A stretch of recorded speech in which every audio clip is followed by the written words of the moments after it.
Este plan director permitirá realizar unha diagnose da rede xeral de saneamento e do sistema de depuración, co fin de localizar as principais eivas que presenta para a súa reparación. Ese plan director, ese diagnóstico das instalacións, supón un investimento de en torno aos 200.000 euros e vai a permitir facer un análise de cal é a situación dos colectores, dos distintos pozos, dos pozos de bombeo e do sistema de depuración de aguas residuais. Eso vai a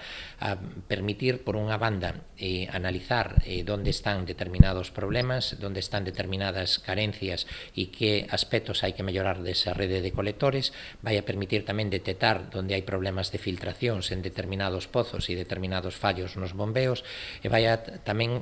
posibilitar un diagnóstico de cales son as medidas a desenvolver para optimizar o funcionamento da depuradora existente e incluso o análise da instalación dunha nova depuradora de maiores dimensións e tamén un análisis de cal podería ser a ubicación idónea para a instalación desa nova depuradora. O estudo desenvolverase entre 2019 e 2020 e proporcionará unha folla de ruta cos criterios a seguir para eliminar os puntos de vertido. O obxectivo final é mellorar a calidade das augas, algo imprescindible dada a importancia da actividade marisqueira no municipio. Mellorar tamén a calidade da agua, que ademais tendo en conta que Noia vive nunha parte moi importante da súa poboación vinculada ao sector do marisqueo e que ese sector do marisqueo facturou máis de 20 millóns de euros no exercicio 2018 e 2017, co cual entendemos que esa campaña foi extraordinaria. Esperamos que a vindeira sexa tamén de unhas características similares e todos os pasos que podamos dar desde a administración local orientados a corrixir